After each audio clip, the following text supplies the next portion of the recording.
and we have to prepare ourselves. Nah, khusus untuk pekerja migran yang kami catat adalah pemutusan hubungan kerja, karena data laporan IMF menyebutkan pertumbuhan dunia terkontraksi 4,4%. Tentu juga berdampak kepada pemberi kerja, banyak yang bangkrut, kemudian melakukan PHK. Namun kita tidak berhenti di sini. Jadi kita tetap menekankan pemenuhan hak tenaga kerja. Sebagai contoh, pekerja migran kita yang di PHK di Bali, banyak pekerja migran kita bekerja di resort, mereka memang di PHK karena resort tutup. Tapi kita pastikan agar pemberi kerja tetap memenuhi hak tenaga kerja, termasuk kewajiban untuk melakukan pemulangan ke Indonesia, karena memang sudah ada dalam peraturan. Yang kita lakukan, kita pastikan pemberi kerja memenuhi kewajibannya. Di sisi lain, KBR kita yang di Colombo berdiplomasi dengan negara setempat agar diberikan akses penerbangan, karena pada saat itu akses penerbangan sedang ditutup, dan alhamdulillah kita bisa pulangkan. Gaji tidak dibayar juga banyak tercatat, overtime dan juga waktu libur dan istirahat yang kurang.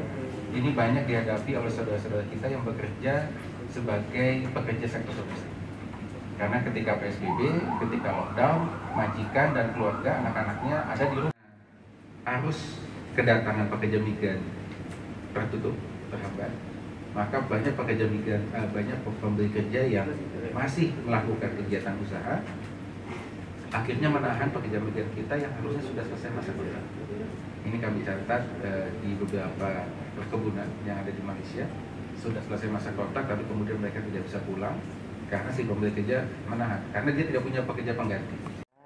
Dan hari ini adalah masih rangkaian hari internasional, hari nasional.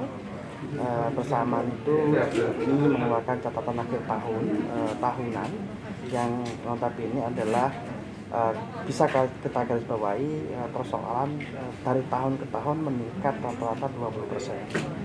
Boleh kami sampaikan, SBI ini data tahun 2020 pada masa pandemi COVID-19 itu adalah data terbelah kami, perempuan lebih banyak menjadi masalah daripada banyak. Artinya kemudian di sini adalah kami lihat bahwa selain kasus-kasus kerjaan yang dialami oleh pekerja migran Indonesia, di saat COVID-19 ini mengalami situasi rentan yang berlapis.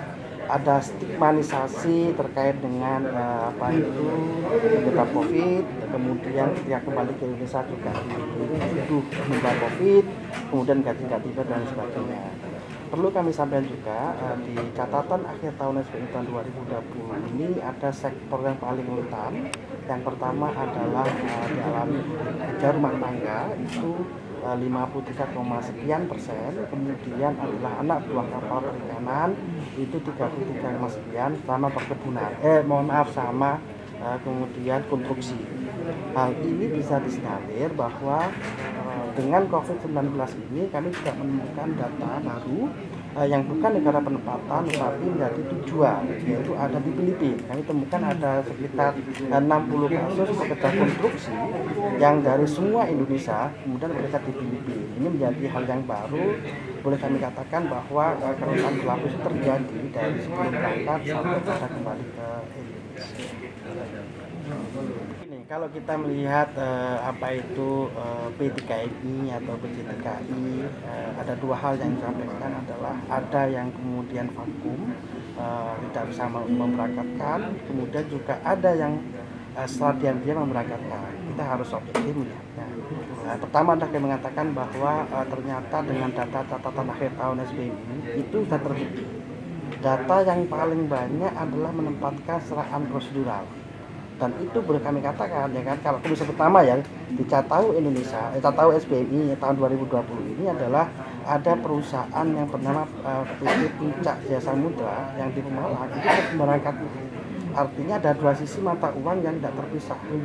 Di sisi lain adalah pemerintah melarang untuk menempatkan karena COVID, kemudian di sisi lain banyak PJTKI yang menempatkan juga.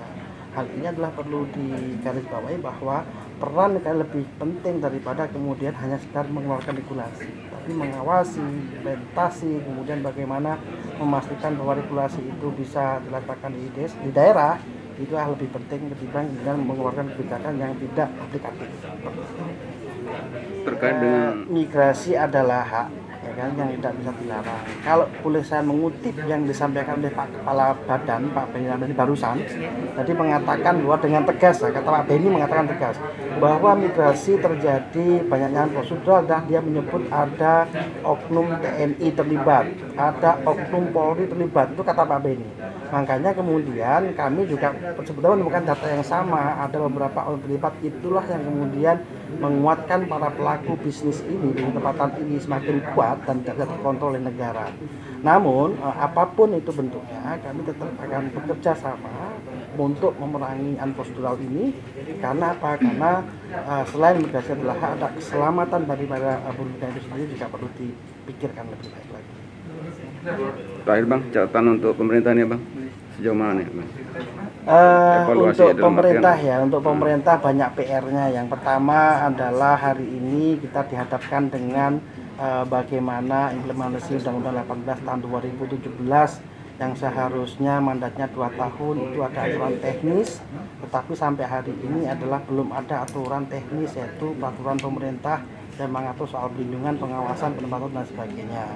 Hal ini akan semakin panjang catatannya, bahwa ketika tidak ada regulasi, pengaruh tata kelola migrasi akan semakin panjang. Yang kedua adalah bicara terkait dengan diplomasi. Ini penting karena migrasi tidak bisa kemudian kita melihat dari satu sisi negara, tapi migrasi adalah ada faktor pendorong, juga ada faktor penarik.